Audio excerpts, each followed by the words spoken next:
Doctor Baba Saheb Ambedkar Open university.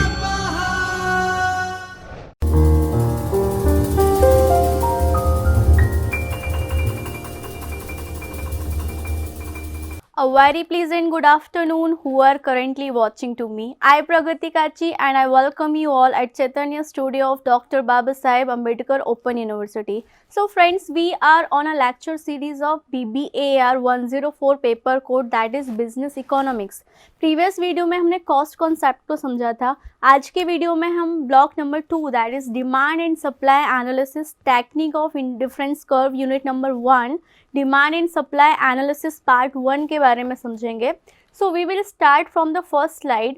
After completing this unit you will be able to understand what is the law of demand and law of supply, what are the factors who determine the demand, various types of demand concept, law of demand, elasticity of demand, ये सारी बातें हम समझेंगे।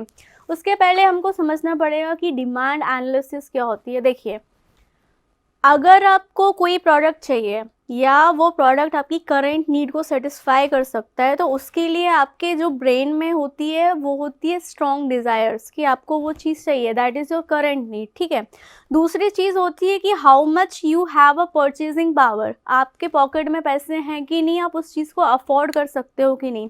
दूसरा, आपके पास पैसे भी हैं, आपको वो प्रोडक्ट चाहिए भी, but you are not able to pay because आपको पैसे मांगने हैं किसी और से, क्योंकि आपके पास कम पैसे हैं। तो कोई भी चीज़ इन डिमांड है कि नहीं, उसको कौन से फैक्टर्स डिसाइड करते हैं। There is 3 components of demand. The first one is desire to acquire it. कोई भी प्रोडक्ट आपको चाहिए, आपके सबकॉन्शियस माइंड में बार बार एक ही बात आ रही है कि मुझे आईफोन चाहिए फॉर एग्जाम्पल। ठीक है। दूसरा, आप देखोगे विलिंग टू पे फॉर इट, आपकी परचेजिंग कैपेसिटी के अंदर आईफोन 14 प्रो मैक्स आ रहा है कि नहीं। थर्ड चीज़, अगर आपको 14 प्रो मैक्स चाहिए आईफोन, ठीक है, तो आप क्या सच में पे कर पाओगे, या आप किसी से उधार लोगे या फिर इंस्टॉलमेंट मेथड का यूज़ करोगे। तो ये सारी चीज़ें जब कंबाइन हो जाती हैं और ये चीज़ आप इम्प्लीमेंट कर सकते हो इन अ प्रैक्टिकल वर्ड, उस चीज़ को हम बोलते हैं इकोनॉमिकल डिमांड। ठीक है। So basically demand is a technical concept which is derived from the economics. It's having 3 types of component. The first one is a desire to acquire it to particular product. Second thing, willingness to pay for it, and third thing is the ability to pay for it. All 3 must be checked to identify and establish demand. ये तीनों चीज़ें अगर combinedly आपको कहीं पे भी देखने को मिलती हैं तो हम उसको बोलेंगे डिमांड। अब उसको हमें एग्जाम्पल के थ्रू समझेंगे। For example, this is a Lakme lipstick costing ₹560। ठीक है। अब मैंने एक जनरल सर्वे किया कि 10 गर्ल्स बैठी हुई थी और उनको लैक्मे लिपस्टिक चाहिए। ठीक है। तो ये क्या है, उनके अंदर डिज़ायर है कि मैं लिपस्टिक यूज़ करूँगी तो लैक्मे की यूज़ करूँगी।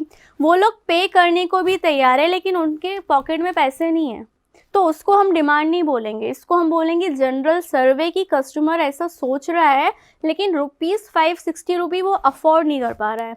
दूसरा केस, 10 गर्ल्स बैठी हुई हैं और उनको लैक्मे की ही लिपस्टिक लेनी है, ये स्ट्रॉन्ग डिज़ायर है उनके ब्रेन में। ठीक है। उनके पॉकेट में ₹1000 ईच पर्सन है। ठीक है। सबके पास ₹560 से ज़्यादा पैसे हैं। ठीक है। मतलब इट्स अ विलिंगनेस टू पे कि ₹560 में कोई लिपस्टिक बेचेगा तो वो ले लेंगी। तीसरी चीज़, एबिलिटी टू पे फॉर इट, मतलब वो लिपस्टिक के बदले ₹560 पे कर चुकी हैं या पे कर देंगी। तो इस केस नंबर 2 को हम बोलेंगे कि लैक्मे लिपस्टिक की मार्केट में डिमांड है, लोग उसको अफोर्ड कर सकते हैं फॉर ₹560। ठीक है। आई होप आपको डिमांड का मतलब समझ में आया होगा।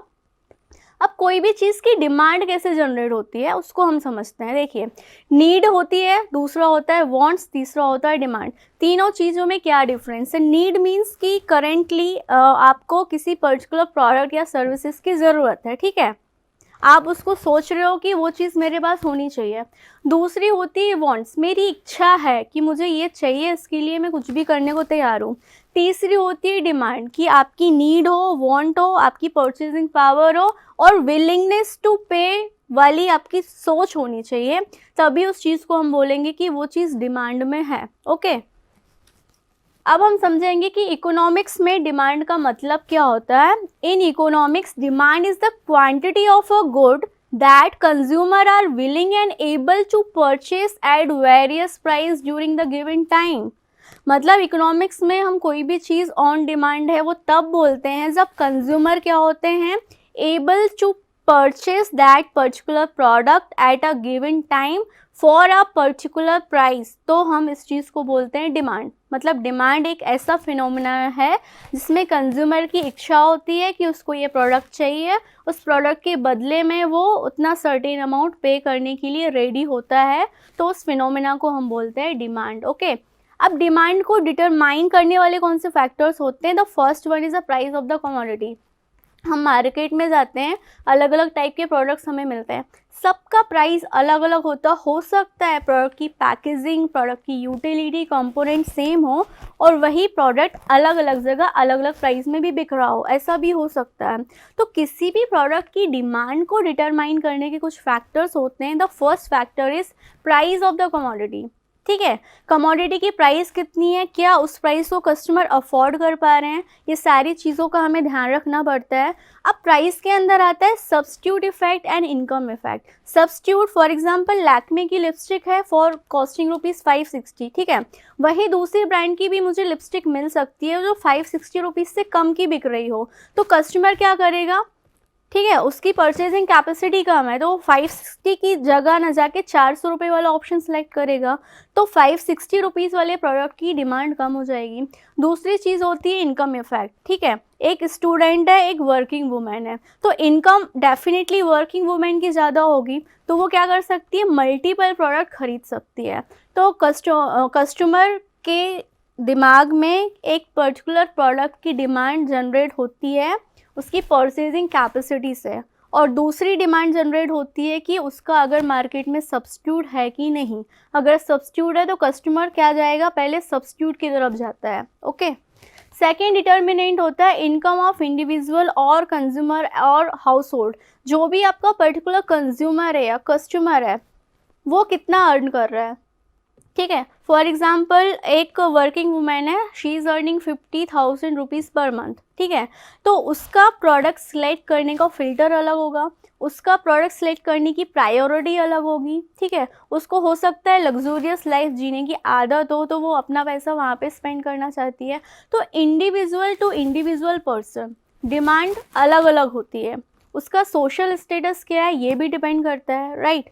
थर्ड फैक्टर है हमारा प्राइस ऑफ रिलेटेड गुड। ठीक है, जो चीज़ 560 रुपीज़ में मिल रही है वही चीज़ अगर किसी कस्टमर को 400 रुपये में मिलेगी तो वो 400 रुपये वाले ऑप्शन की तरफ जाएगा।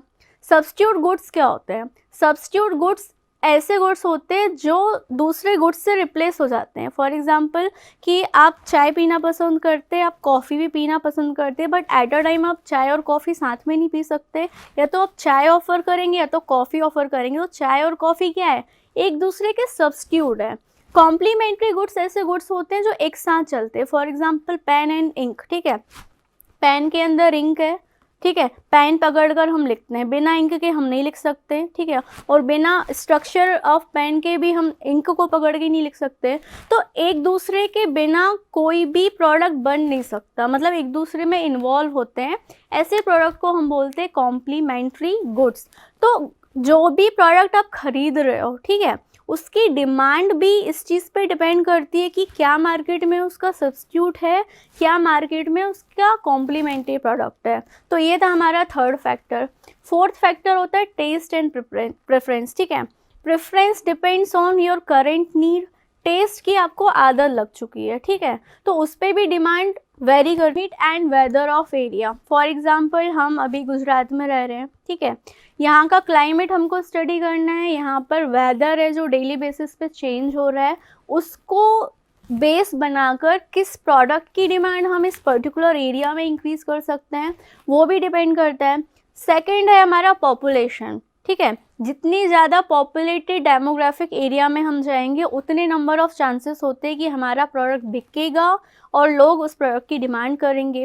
गवर्नमेंट पॉलिसी, कहीं कहीं पर क्या होता है, गवर्नमेंट ने कुछ प्रोडक्ट को बैन करके रखा हुआ है, ठीक है, तो उस पर्टिकुलर एरिया में मे बी जिस प्रोडक्ट को बैन करके रखा उसकी डिमांड ज़्यादा हो, क्योंकि ब्लैक सेलिंग की डिमांड बहुत ज़्यादा होती है। हो सकता है गवर्नमेंट ने बोला है कि इस पर्टिकुलर एरिया के बाहर जाकर आप ये प्रोडक्ट नहीं बेच सकते, ठीक है।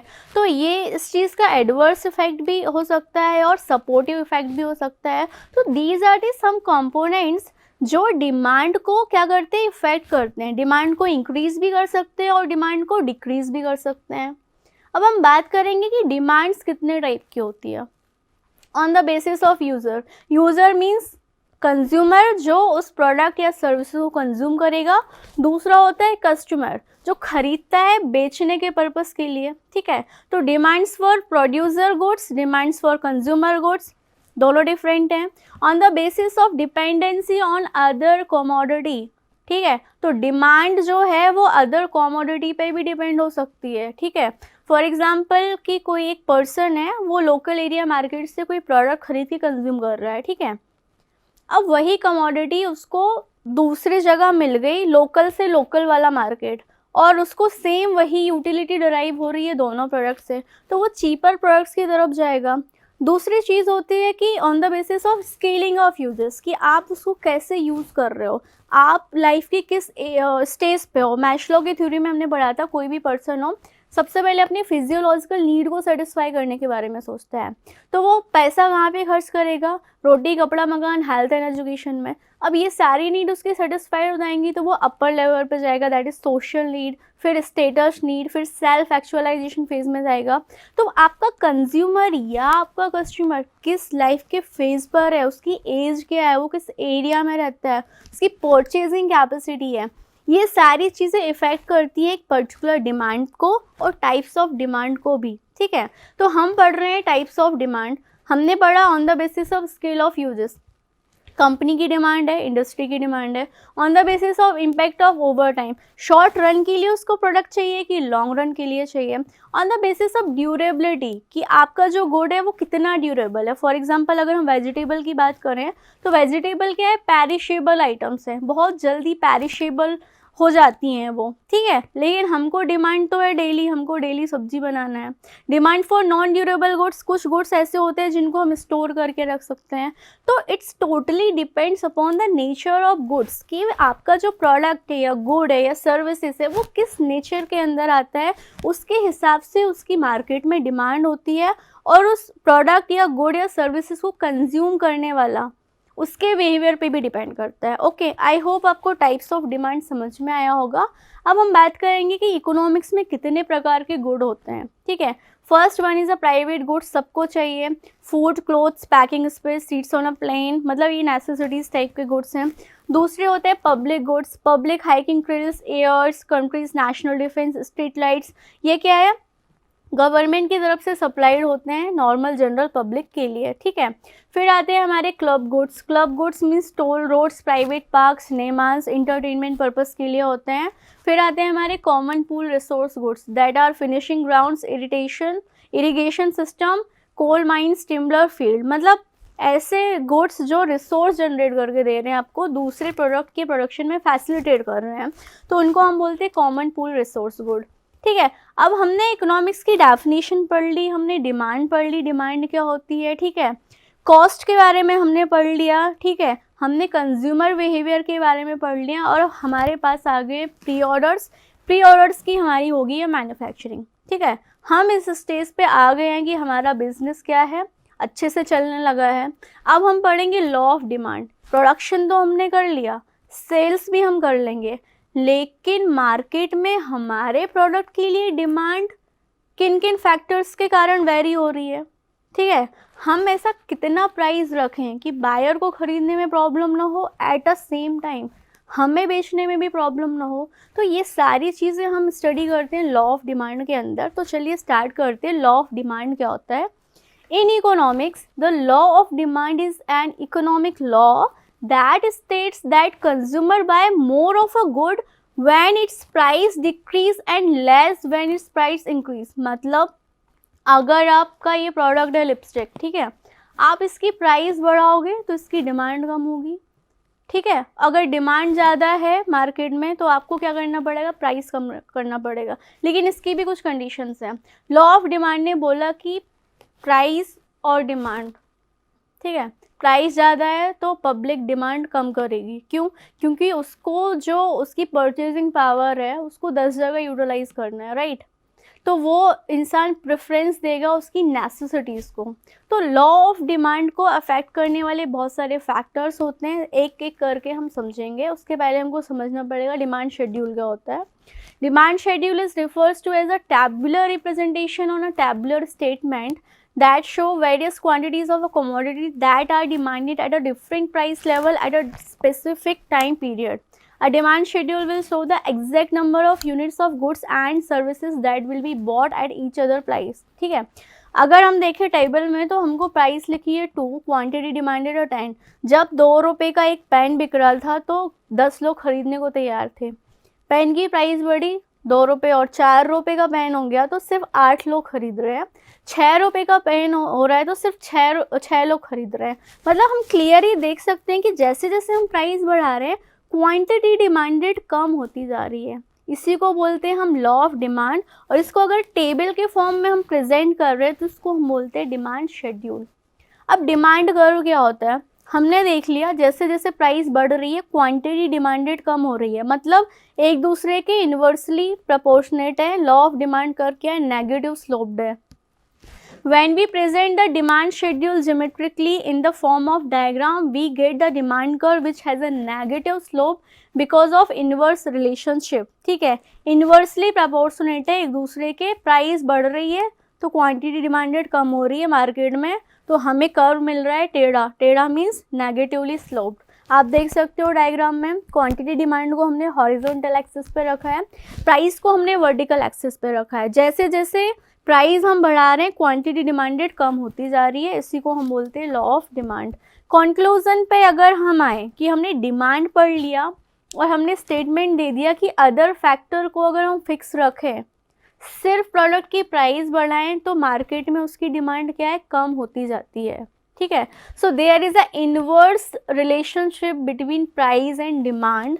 The demand curve has negatively sloped and demand curve slopes downwards from left to right. These are the features of demand curve.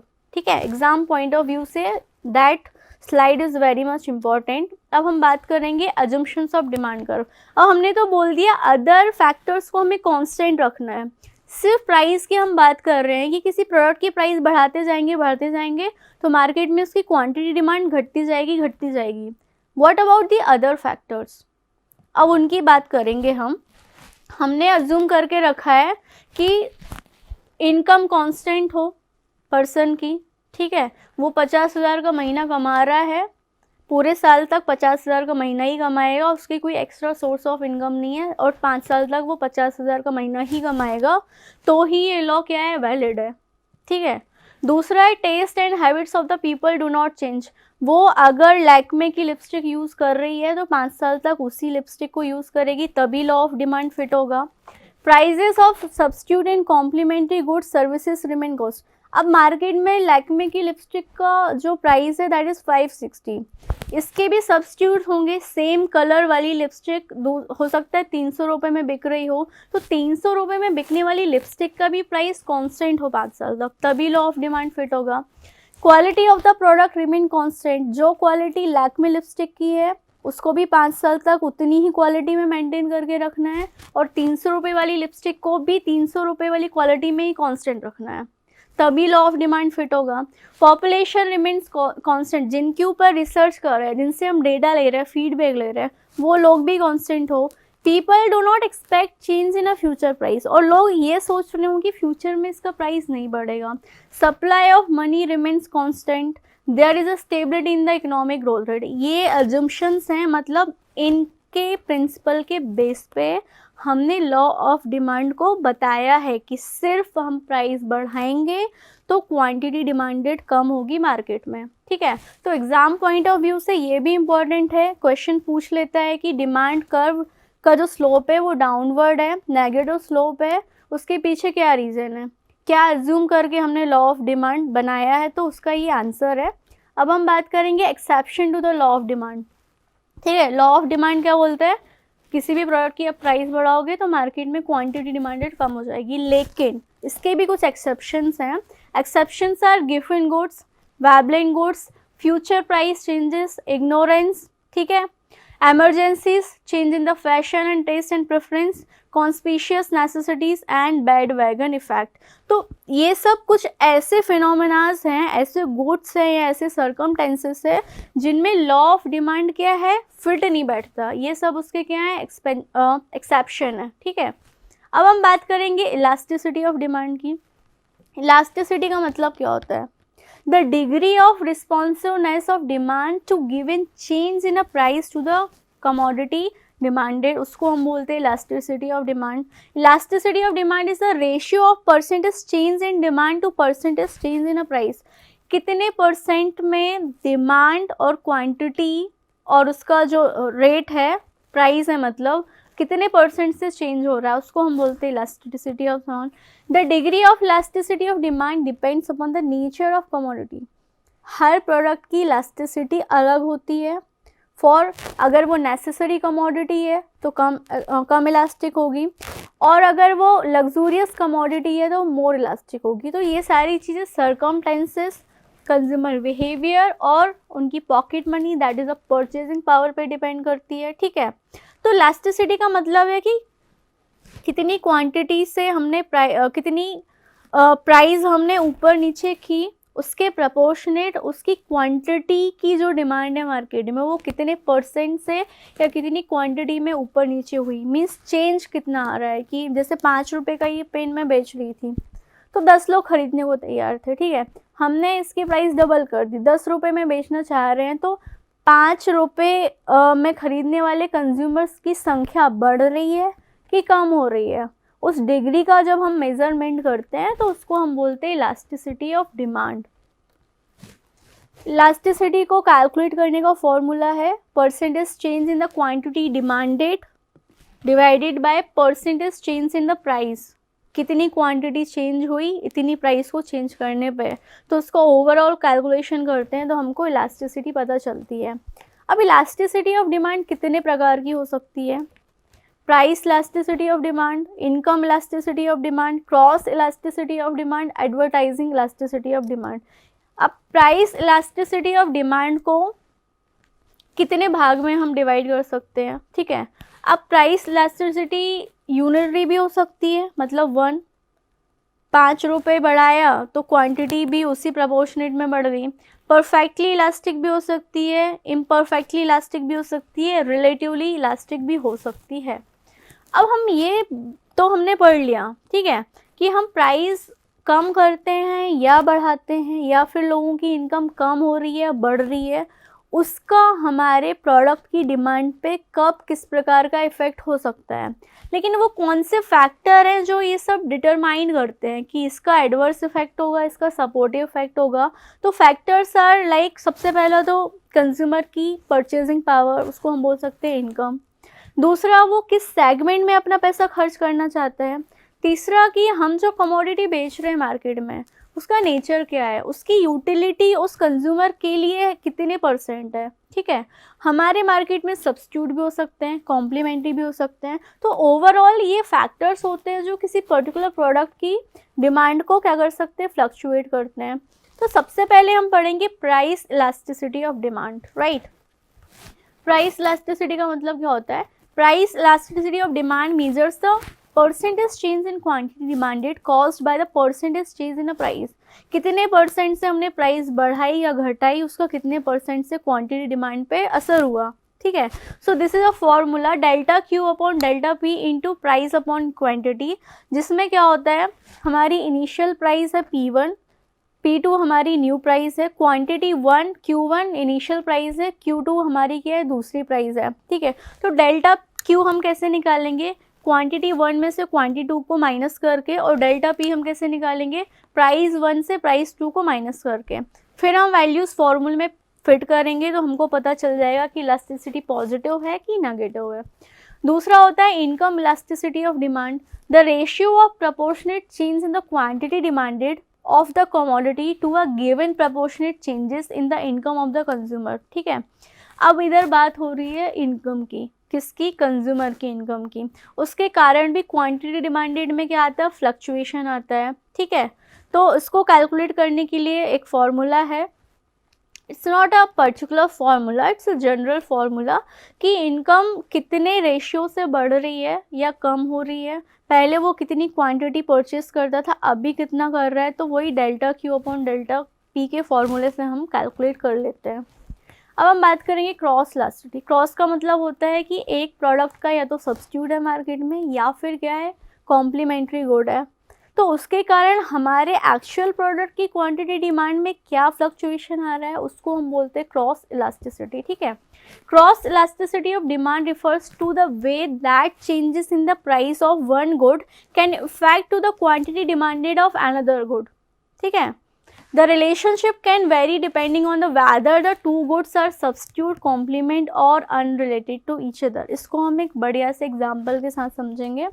For example, चाय हम सभी लोग पीते हैं, चाय के कंपोनेंट्स क्या हैं, मिल्क चाहिए, वाटर चाहिए, शुगर चाहिए, चाय पत्ती चाहिए। ठीक है, हम सिर्फ दो कंपोनेंट के बारे में बात करेंगे, दैट इज शुगर एंड चाय। ठीक है, अगर सपोज मान लो शुगर का प्राइस बढ़ रहा है मार्केट में, ठीक है, तो उसका चाय पीने वाले कस्टमर्स पे क्या इफ़ेक्ट पड़ेगा या सेलर पे क्या इफ़ेक्ट पड़ेगा। शुगर महंगी होगी तो लोग क्या सोचेंगे, यार चाय पीना कम कर देते हैं। ठीक है, हम चाय का सब्स्टिट्यूट ढूंढ लेते हैं। ठीक है, तो बिना शुगर के तो चाय बनेगी नहीं, तो ये शुगर एंड चाय क्या हो गया, कॉम्प्लीमेंट्री गुड्स हो गए। ठीक है, सब्स्टिट्यूट की अगर हम बात करें कि चाय हम 10 रुपये की बेच रहे हैं एक कप, कॉफ़ी हम बेच रहे हैं 15 रुपये की। ठीक है, अब मैं सोच लूँ कि कॉफ़ी का प्राइस मैं 14 रुपये कर देती हूँ, तो हो सकता है लोग चाय छोड़ के कॉफ़ी की तरफ आ जाएं, बट मे बी मेरा डिसीजन सही भी हो सकता है, गलत भी हो सकता है। ठीक है, तो हमारा जो मार्केट है उसमें किसी पर्टिकुलर गुड की डिमांड घटेगी कि बढ़ेगी, वो दो बातों पे डिपेंड करता है, या तो उसका कॉम्प्लीमेंट्री गुड हो मार्केट में या फिर उसका क्या हो, सब्स्टिट्यूट गुड हो। तो क्रॉस इलास्टिसिटी कैसे फ्लक्चुएट होती है इन केस ऑफ सब्स्टिट्यूट गुड।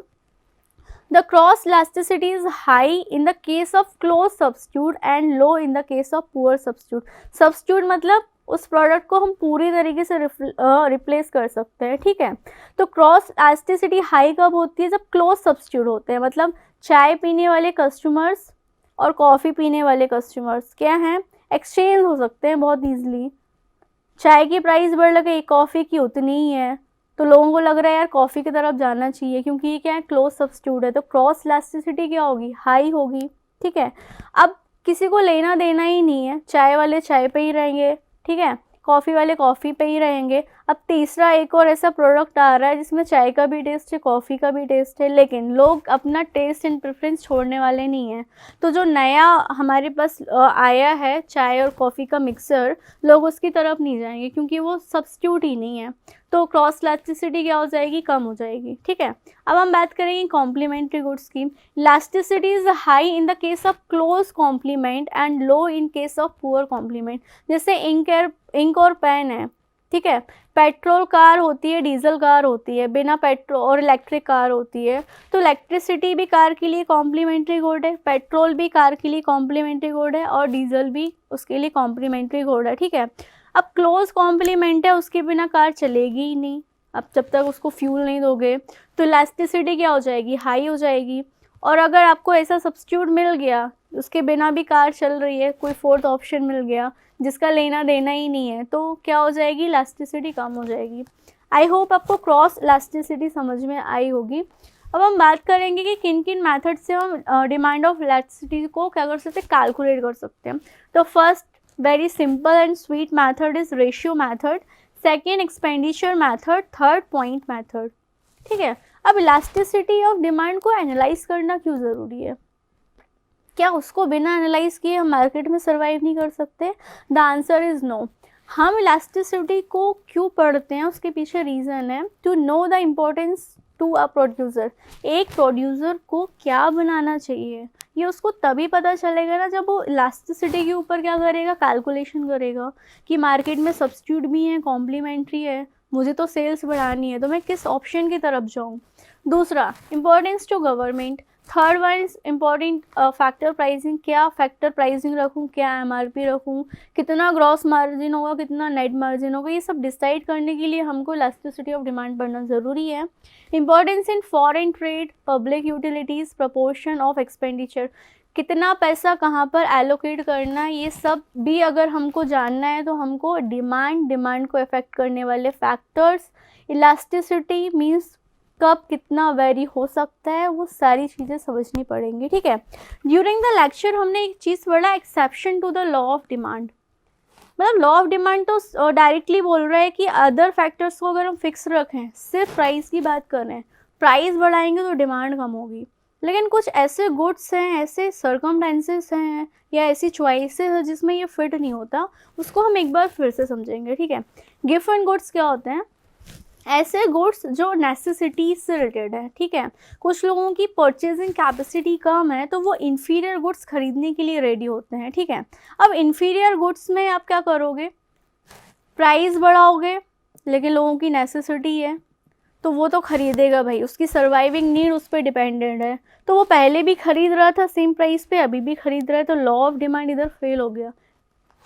दूसरा वेबलिन इफेक्ट, वेबलिन गुड्स होते हैं, फिर होता है हमारा फ्यूचर चेंजेस, फिर इग्नोरेंस की आप प्राइस बढ़ा रहे हो घटा रहे हो, उस कंज्यूमर को या कस्टमर को फ़र्क ही नहीं पड़ रहा है, वो सेटिस्फाइड है जो प्रोडक्ट अभी यूज़ कर रहा है, तो वो क्या कर रहा है? इग्नोर कर रहा है। एमरजेंसी लाइक हॉस्पिटल अगर किसी को जाना है, ठीक है, तो उस टाइम पे कोई ये नहीं देखता कि वैक्सीन या कोई मेडिसिन या इंजेक्शन कितने रुपए का मिल रहा है, क्योंकि उसकी सर्वाइविंग एमरजेंसी है, तो जितने में मिलेगा।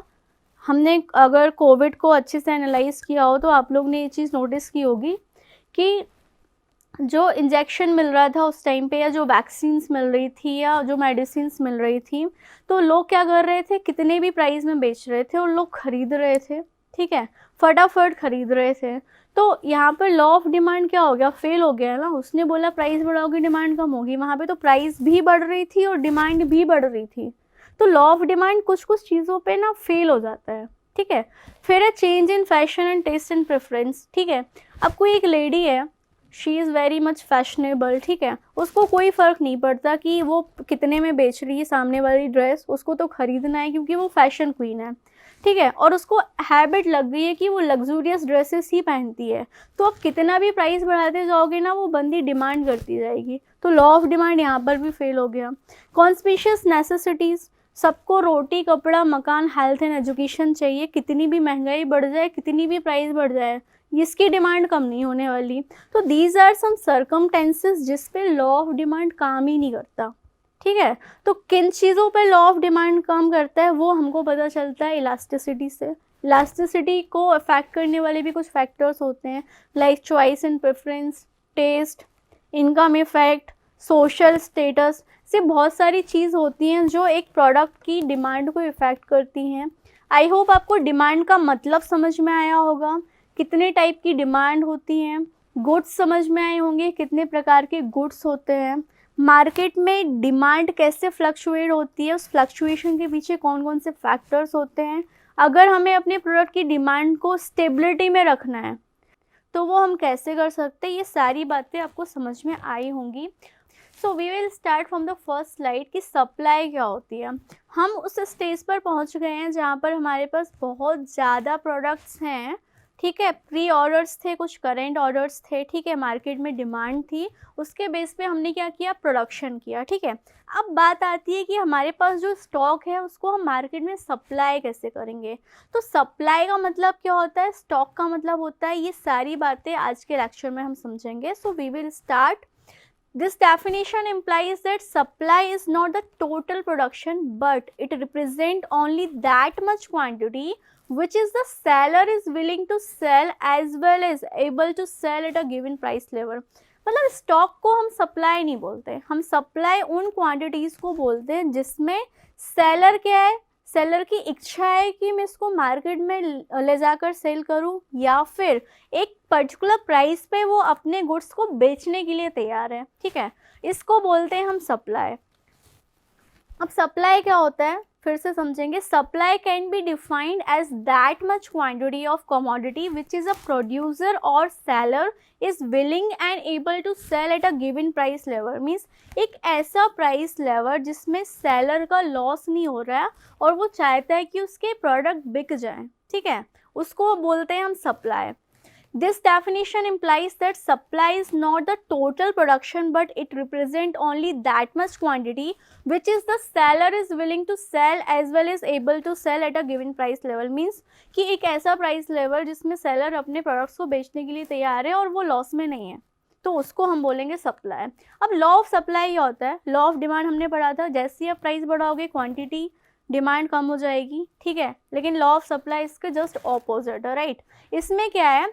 The law of supply is a basic economic concept. It states that an increase in the price of goods or services results in an increase in their supply. जैसे ही मार्केट में किसी भी product की प्राइस बढ़ती है तो seller क्या चाहेगा कि उसके पास जितना स्टॉक रखा है वो फटाफट बिक जाए। जितनी ज़्यादा प्राइस में मेरा स्टॉक बिकेगा उतना ज़्यादा मुझे प्रॉफिट होगा। Supply is defined as the quantity of goods और services that supplier are willing and able to provide to customer. एक पर्टिकुलर फिक्स प्राइस पर जहाँ पर सेलर को बेचने में वो लॉस में नहीं जा रहा है और उसी प्राइस में बायर खरीदने में भी लॉस में नहीं जा रहा है, तो उस पर्टिकुलर प्राइस को हम क्या बोलते हैं? सेलिंग प्राइस बोलते हैं। और जितनी ज़्यादा सेलिंग प्राइस होगी उतना ज़्यादा सेलर का फ़ायदा होगा, ठीक है। तो law of supply and demand को हम समझेंगे। जैसे ही प्राइस बढ़ती है सप्लाई बढ़ जाती है, डिमांड कम हो जाती है। अगर प्राइस कम होगी तो सेलर क्यों लॉस में अपने प्रोडक्ट्स को बाहर निकालेगा मार्केट में? तो सप्लाई की जो क्वांटिटी है वो कम हो जाती है और डिमांड बढ़ जाती है। तो ये सब क्या है? क्रिस क्रॉस रिलेशनशिप में है। अब हम समझेंगे सप्लाई कर्व। जैसे हमने डिमांड कर्व पढ़ा था वैसे ही हमको क्या पढ़ना है? सप्लाई कर्व पढ़ना है। तो importance of law of supply क्या है? There exist direct relationship between price and supply. Price बढ़ रही है, ठीक है, सप्लाई भी बढ़ रही है, तो क्या है? डायरेक्टली प्रोपोर्शनेट है। लॉ ऑफ डिमांड में क्या था? इनवर्सली प्रोपोर्शनेट थे। Supply curve slopes upward from left to right. हमने डिमांड कर्व में क्या पढ़ा था? प्राइस, ठीक है, कि प्राइस जैसे जैसे बढ़ेगी क्वांटिटी डिमांडेड कम हो जाएगी। लेकिन इधर हम बात कर रहे हैं सेलर की। जैसे ही उसको पता चलेगा मैं 5 रुपये में ये पेन बेच रही थी, ठीक है, लेकिन अब MRP डिसाइड हुई है 6 रुपये में बेचना है, तो वो क्या करेगा? सप्लाई में गुड्स अवेलेबल कराता जाएगा। The slope of the supply curve is a positive क्योंकि डायरेक्टली प्रोपोर्शनेट है। Assumptions of law of supply. अब इसमें भी कुछ अजम्पशंस हैं। लॉ ऑफ सप्लाई कब कब एप्लीकेबल होता है या फिर हमने जो लॉ बनाया है क्या अजम्पशंस लगा के बनाया है, वो सारी बातें हम समझेंगे। The cost of production remains constant. उनका कहना है कि जिस रेट से आपकी इंडस्ट्री या मैन्युफैक्चरिंग यूनिट से प्रोडक्ट बनकर आ रहे हैं वो कांस्टेंट होने चाहिए, फ्लक्चुएट नहीं होने चाहिए। The technology remains constant. कोई नई टेक्नोलॉजी का प्रोडक्ट मार्केट में नहीं आना चाहिए। Government policy do not change. Government भी बीच में कुछ ना बोले। The price of substitute and complementary good and services are constant. Pen का जो सब्स्टिट्यूट है या पेन का जो कॉम्प्लीमेंट्री है वो भी कांस्टेंट होना चाहिए। जियोग्राफिकल कंडीशंस भी कांस्टेंट होना चाहिए। जो कस्टमर था या कंज्यूमर था उसका टेस्ट और हैबिट प्रायोरिटी भी चेंज नहीं होना चाहिए, तभी लॉ ऑफ सप्लाई क्या होगा? एप्लीकेबल होगा, एप्रोप्रिएट होगा, राइट। अब हम बात करेंगे what causes change in supply. कौन कौन से कॉजेज है जिसके कारण हमारी सप्लाई फ्लक्चुएट हो रही है? Cost of input, land, labour, raw material, ये सब क्या है? डायरेक्ट कॉस्ट हैं जो हमने फैक्टर ऑफ प्रोडक्शन में बढ़े थे, ठीक है। लेबर ने बोला आप 500 रुपये पर डे वेजेस दे रहे हो, आज तक मैं काम करूँगा लेकिन कल से मुझे 600 रुपये पर डे का क्या चाहिए? वेजेस चाहिए। लेबर ने अपनी डिमांड रख दी तो हमारी कॉस्ट क्या हो जाएगी? महंगी हो जाएगी, कॉस्ट ऑफ प्रोडक्शन। तो ये भी बहुत बड़ा फैक्टर है। दूसरा फैक्टर है change in condition. Natural disaster आ गए, बाढ़ आ गई, भूकंप आ गई, गुड्स से डिस्ट्रॉय हो गए, अब माल बाहर निकालने के लिए हमारे पास प्रोडक्ट ही नहीं है, तो क्या करेंगे? सप्लाई नहीं करेंगे। टेक्नोलॉजी, हम जो प्रोडक्ट बना रहे थे उसको compete करने के लिए दूसरी टेक्नोलॉजी आ गई, पूरी पॉपुलेशन जो है उस प्रोडक्ट को खरीदने के लिए मर रही है, ठीक है, तो हमारी तो सप्लाई वैसे ही रुक जाएगी यार। प्रोड्यूसर एक्सपेक्टेशन बदल गई। नंबर ऑफ सेलर्स बहुत ज़्यादा हो गए, बहुत ज़्यादा कॉम्पिटिटिव इन्वायरमेंट हो गया, हमसे अच्छा प्रोडक्ट बेचने वाला कोई और आ गया मार्केट में, तो उससे भी हमारी सप्लाई फ्लक्चुएट होगी। गवर्नमेंट पॉलिसीज, गवर्नमेंट ने कुछ चीज़ें बैन कर दी, ठीक है, कि आप ये प्रोडक्ट इस जियोग्राफिकल एरिया में नहीं बेच सकते या फिर आप इस MRP के ऊपर नहीं बेच सकते। तो गवर्नमेंट के सामने सबको झुकना पड़ता है क्योंकि हम डेमोक्रेटिक कंट्री में हैं, ठीक है। तो ये कुछ सर्कमटेंसेस है जिनके कारण सप्लाई होती है फ्लक्चुएट, ठीक है। तो सप्लाई में बेसिकली क्या था? बेसिकली ये था कि हमारे पास जो स्टॉक है उसको एक सर्टेन प्राइस में हम मार्केट में कैसे जाकर बेचें जिससे हमारा लॉस ना हो, किन किन कारणों से हमारी सप्लाई बढ़ सकती है मार्केट में, किन कारणों से कम हो सकती है, वो सारी चीज़ें हमने इस लेक्चर में समझी। ठीक है। For further any query and doubt you can mail us at pragati.kachi@bau.edu.in। I hope आपको मेरा एक्सप्लेनेशन वे अच्छा लगा होगा। Thanks for watching my video. Have an knowledgeable day ahead. Thank you. स्वाध्यायः परमः